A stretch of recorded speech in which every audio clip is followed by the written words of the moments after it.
This is Denver Lifestyle with Rocky Mountain Attitude. Electric Elephant Digital Media presents the Mile High City Podcast. Trending topics, sports and music, breweries, and local food. 303 culture lives here. Welcome to the Mile High City. My name's KJ Wrigley, and this is my man Nelson. Yo, yo.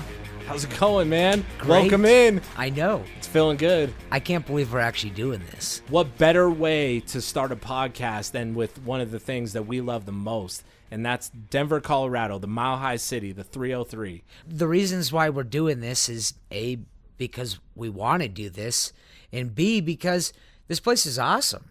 You tell me another place in the world that you can get the things that you can get here in between the weather. I mean, you literally have 300 days of sunshine. It is no joke. And then you have the mountains, and you've got the summers and the winters. You've got all four seasons. There's great beer, great food, great sports. It's shorts and hoodies all the time. It's repping the Colorado flag on every hat that you own. Everywhere you go, you see it. I've never been anywhere else that I've seen somebody wear and represent their flag, their state flag, the way that we do here in Denver. Right. So. Basically, what this podcast is there's a 303 lifestyle. There's a culture, and that's kind of what we want to embrace. And through the guests that we bring on, we want to share their stories and how it relates to that culture. The fact that we love our sports teams, we love Denver, Colorado, and we love the Denver Broncos, and we're fans, but we're also smart fans, so we like to talk about things in a different light than most people, because we know we're fans, and we're fans first, but at the same time, we keep it honest, we keep it real, and we talk about the things that actually matter with the team, but we're also going to talk about everything that's Denver, and that could be anything, and that could be, you know, what's going on in the political scene in Denver, or what's going on in the social scene, and things that actually matter for this city. We want to be a place where people can come and feel comfortable to get information, that we're going to give it to you real, and we're going to give it to you the truth. Like you said, there's outdoor activities. That's a big part of this culture. There's sports. There's craft beer. So many craft beers. Local food. So many. So much local food. So much good food. You know, and that's the funny thing. Like, there's so many places that I don't even think people realize, because, you know, they're not as popular. They're not your typical, you know, places that people go. And so we want to introduce you to some of those places. I've lived in Denver for my whole life. Nelson has lived in Denver for the vast majority of your life. So to me, you're definitely considered a Colorado native, and I'm definitely a Colorado native because I'm fourth generation. So I already, you know, like it's born in who I am. I could never imagine my life not being in Denver, which is why we created the Mile High City Podcast, which is why this conception of Nelson and I over the course of years, never moving away, staying here, living here. And, there's truly a culture in this place. And it's really great that now, you know, we talked about it when we were young, that we wanted to see this place grow and people to find out how cool it is and how, you know, there's so many things to do. The options are truly endless. If you love being outdoors, if you love, you know, skiing and snowboarding, or if you love summers and you love going on lakes, there's lakes that are amazing that are within a couple hour driving distance. So, you know, the things that this place holds are truly amazing, and that's why the Mile High City Podcast exists. That's why we're here. What are you sipping on right now? Oh, man. My go-to. 90 shilling. 90 shilling. That's really? right, Odell's. Okay. I love that beer, man. It's to be honest with you, 90 shilling is probably the beer that I got into craft beer with. It was the beer that kind of opened my eyes, and then the next beer was when somebody introduced me to New Belgium's 1554. Okay. And you're a dark ale. That was back when I was working at Old Seas, and you know, it was the two beers that kind of got my palate going and understanding the flavors and how craft beer is truly, it's really an art, man. Like, you got to be really good at it. You got to cultivate it. You've got to know how to brew it. And takes a lot of effort and time and patience to know how to do that stuff. Being a brewmaster is one of the most challenging things. I thought one day when I was working at Old Chicago, I thought, I'm going to be a brewmaster. That'd be cool. And I started looking into it and trying to figure out, like, how can I get into that? I'm like, wow, that's a lot of work. And those dudes are good. They are, but they work hard at that. It's so much better to drink beer than it is to make beer. But speaking of, we're going to have people on this show that make beer. We're going to try to bring the 303 culture to everyone that is listening. In this podcast, we are having an interview with Aaron Rothy from Moves. Great dude. And KJ and I are going to kind of get into a discussion about hole-in-the-wall places that you can eat around town and kind of what our favorites are. So, I don't know if you heard the news that there's a new stadium name in town, and it's kind of interesting that the Denver Broncos finally made a deal with Empower Investment and Empower Field at Mile High. Is it Empower Investment or is it Empower Retirement? It will always be Mile High Stadium. See, that's my point exactly. Is I get why they sold the rights to do this, because it's millions of dollars worth of advertising every single season. Sure. Contract was like 21 years or something like that. But Mile High Stadium, that name is solidified with where the Broncos play. No one remembers that it was Invesco Field. No one cares.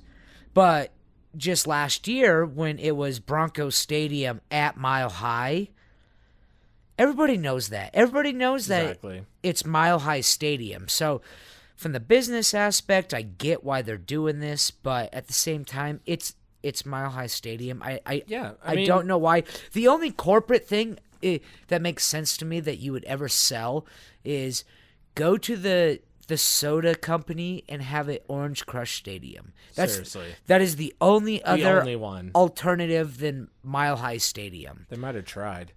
But it seems like it's almost like it's like the Madden curse to be named to the Broncos Stadium. Your business is just done. Folds. Yeah, right. Here's a question for you. Are you glad that the preseason is over and we're about to kick the regular season off? Because nothing pisses me off more than preseason NFL football. I'm torn on preseason football because I see the value in developing players. That for some guys, this is the only chance that they have to play and to prove. I mean, like we've been lucky enough to get a guy like Terrell Davis, who literally would not exist in the NFL if it wasn't for the preseason. So I don't know. I guess I see the value in it, but I think it's too long. I think that there's just too much into it. It needs to be like 1 or 2 games, maybe 2 at the I would probably go with like 2 games just to get a warm up, and then bring in other teams to do the inter squad scrimmages. You hear them say all the time that it's the most work that their players have got. It's the best work their players have got. Von Miller hasn't got better work except for in that one-on-one scrimmage. Rather than playing in a preseason game for 2 series and then he's out. I personally can't stand it. I think it's a tease. I don't want the season necessarily to be longer either, I don't think. No. I've heard a lot of people who are on the side. College football has it right. I think so too. Because I feel like college football could be a little bit bulkier in their playoff system, but that's neither here nor there. At the end of the day, I feel like the season is long enough with the NFL. It's long enough. We don't need to add more playoff teams. We don't need to add any more games. There doesn't need to be more games at the end of the season or at the beginning in the preseason. I think if anything, you shorten the preseason and you take out the fact that guys, none of the stars play. None of the stars played for the Broncos except for a quarter? I think maybe 2 quarters. What kind of tailgating do you do? How do you get ready for a Broncos game? Well, I will always say this. I'm a pitmaster in training. My goal at the end of my life is to retire a pitmaster and tour the country, the United States of America, doing barbecue competitions. So So I love, but I got to say, right off the bat, barbecue, number one. So if you're barbecuing for a tailgate, you have to show up at like 2 o'clock in the morning to get stuff rolling. I could smoke wings in a couple hours. True. I mean, ribs maybe, but you know what? It might be worth it. So I'm down to get up early. I have no problem getting up early and starting my smoker. So Okay. if I got to be early, I'm cool with that. I'll sip on a Bloody Mary and get my barbecue going and get that smoker going. Get it up to 225 and get that thing going, man. My preference is, what time is kickoff? 11 o'clock kickoff. Doesn't matter. Oh, For like me, it doesn't matter. breakfast casseroles. Yeah. Or yeah. sausage. I mean, well, okay, yeah. Whatever, but you have Breakfast burritos. It was, yeah. Ooh. Right there. Get some Santiago's. green chili in there.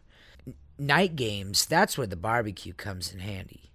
Like, Yeah. No, because then you can smoke it all day. Yeah, you can eat right before kick.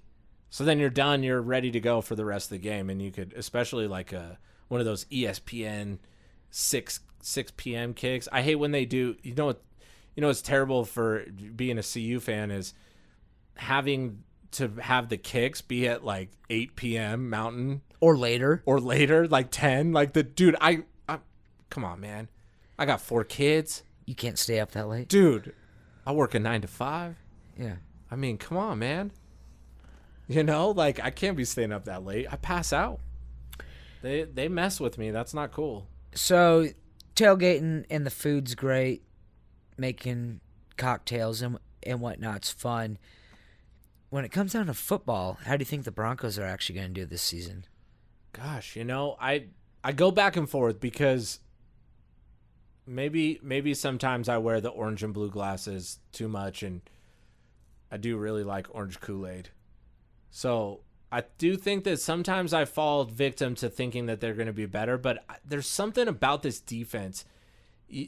When you see interviews with Derek Wolfe and Von Miller, they just got this look in their eye like things are about to go down this year. I mean, Bradley Chubb and Von Miller on the edges. And then because of that, like you got to pick one to double team. You can't double team them both. And then the guys up the middle, they even if they're not even like Adam Gotsis is going to be a stud this year because they're taking so much attention on the edges that the middle is going to be subject to. These guys are just going to have great years. And I think this defense, I think I saw that, I think it was Sports Illustrated or someone did a top defenses in the NFL and they had the Broncos at number 2. It doesn't really matter. They don't know. No one knows. No one knows what Vic Fangio is going to be. No one knows if he's going to know how to be a head coach and be able to balance both sides of the ball and do all the things that a head coach has to do. Oh, yeah, and by the way, he is still technically running the defense. So there's just a lot there. I mean, there's a lot of variables that factor into how I feel about this season. And I think at the end of the day, I got to lean with the guys that they know what they're doing. And I'm probably seeing an average team. Maybe an 8-8 type season. But I do think that if something sparks with this offense and they get some offense going and they're able to put up some points, that changes the entire trajectory of this team. And they don't have to put up a lot of points. I don't think they have to put up 35 points a game, which is ridiculous and never happened because I think the average is like 20 something a game. Right. But they can't be scoring 17 a game. They can't be scoring 10 a game. I mean, they've got to, if they get the offense going, I think there's a possibility that you could see this team go 10-6. You bring up the defense on the strong side of this team. I'm not disagreeing with you on that. I see this season going completely different. The Broncos are in for a 4-win season only because of who's on their offense or who's not on their offense. They don't have a playmaking stud wide receiver So anymore. You don't think they can duplicate 2015? No. I'll start at the top. I am coming into this season, I've seen enough of John Elway, and it's put up or shut up time for him. Since the 2 Super Bowl teams that he put together John Elway has driven this organization to the ground. I am so sick of seeing below average quarterbacks and Big Ten tight ends being taken in the first 3 rounds. So you're not buying into Joe Flacco at all. You think that he's going to come in? Joe Flacco's going to make a difference. Joe Flacco could have You don't think the system's going to make a difference in him playing in more of the West Coast Shanahan, Kubiak what is the style definition of insanity, man? It's doing the same thing over and over again and expecting different results. And since those Super Bowl teams, I've seen John Elway doing the same chemistry, and nothing has happened. There's a lot different, though, this year, though. Don't kid yourself right now, man. No, stop it. The coaching staff is completely different. The mentality is completely different. Is the offensive line any different? I think it's better educated. I think you have uneducated linemen, and I think that Mike Munchak can develop this offensive line to be good enough. I'm not saying that these guys are going to be all Pro Bowl caliber. This is not the Pittsburgh Steelers offense. This is going to be a solid upfront offensive line. And it may not happen right away, but if it does click and it does work and these backs are legit and what we saw from Philip Lindsay last year is going to take the pressure off, and then having a quarterback who's not afraid to stand in the pocket and throw the ball.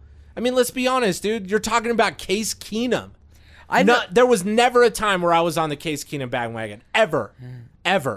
I understand that. I'm just saying, I want the Broncos to prove me wrong, but what I've seen out of how John Elway has put these teams together, and especially has put this offensive line together, if you can't win in the trenches, you ain't going to win a game. Doesn't matter how good Philip Lindsay is. You know how hard it is to develop an offensive line? I would say 80% of the teams in the NFL say that they don't have a great offensive line. You know 80%. Why? You know why? College football. No, because the development in college football is ruining offensive linemen in the NFL because they don't play the same style of football. They're completely 2 different worlds. Okay, but here's what you have to realize is in the NFL, if you're a phenomenal tackle, a guard, or a center, you are never a free agent and you are never up for a trade because your team locks you down because you're a good offensive lineman. That being said, so you got to build them. You have to draft them. And you don't draft them in the 4th, 5th, 6th, and 7th round or sign them as free agents. They did miss on Ramczyk. Right, but they missed big time on that. In the last 5 years, John Elway is going with complete below average bust quarterbacks and Big Ten tight ends on high draft picks. He has a Super Bowl winning MVP quarterback on his team now. I understand that, but Peyton Manning was below that average Super Bowl when winning he won a Super Bowl. Quarterback can't do anything if his offensive he just has to line be average. But his offensive line's below average. He's not going to be able to be average if your offensive line is below average. But don't you think that Peyton Manning made up for warts on that offensive line? That's why we're in the position we're in. Because Peyton Manning made that offense better, and they never went out and drafted better linemen. They never went out and built depth because Peyton Manning covered it all up. And so now we're in a position where we are. But I'm just of the camp that I believe that the Broncos are going to fix their offensive line because they finally have the tutelage of a true all-pro, Hall of Fame, great offensive coach in Mike Munchak. And I truly believe that he will make them better. I don't think they're going to be all-pro offensive linemen. I don't even know if any of them will make the Pro Bowl, but they will be sufficient. I'm taking the stance of they got to prove me wrong, and I ain't going to believe it until I see it because since the last Super Bowl, I've had my hopes high, and I've just seen this organization fall down. It's hard to be the Patriots. Let's be honest, though. There has never in the history of the NFL ever been an organization like the New England Patriots. I don't see the Broncos getting any better. But that's what everybody measures John this Elway on. around right but now. But everybody measures success based on whether you're the Patriots or not. And that's not the case. You don't have to be the Patriots. Okay, let's be honest. Are the Steelers the Patriots? No. But would everybody say that they've had a really great run and a pretty good dynasty? And would people say that? I mean, that there's other teams out there that, like, for example, Aaron Rodgers. Everybody just automatically assumes that Green Bay is going to be in the playoffs and making a run to the Super Bowl because Aaron Rodgers is back. But the rest of the team still sucks, and he still isn't showing any chemistry with his coach. He's still Aaron Rodgers, just like AB is still AB. You can't make these people who they're not. And so the situation though that I look at with the Broncos is, you have two premier pass rushers. And every time you have two premier pass rushers, I truly believe that your defense is automatically better because you shorten the time of the quarterback. I'm not arguing. And so that. I just believe I just don't think the Broncos are going to be able to put up points to win football games. Well, I think that they like might, I said, I hope they prove me wrong. No, and yeah, as do I. But I just believe that what I've seen, I made my way out to practice. I watch practice. I listen to all the talk radio around Denver. Everybody's got an opinion. Everybody's, got their thought on it, and you hear everything. I mean, but most people in Denver believe they're an average team. There are some people that believe they're below average. There's some people that believe they're above average, but everybody thinks they're right in the middle somewhere. But I think that even being right in the middle somewhere is still better than where we were last year, and I don't believe that the Broncos will stay in that 8-8 purgatory of the Miami Dolphins of the world. And I just don't see the Broncos ending up in that world. And I know a lot of Broncos fans are nervous that they're going to go that direction and that this isn't, there's no way getting out of it. I mean, I'm definitely not Nick Ferguson thinking they're going to, go on this massive run and win the Super Bowl this year. But I think they could make a run at a wild card. I think they can make a run at some different things. So, I mean, it is what it is. But I believe the Broncos will be somewhere between 8-8 and 10-7.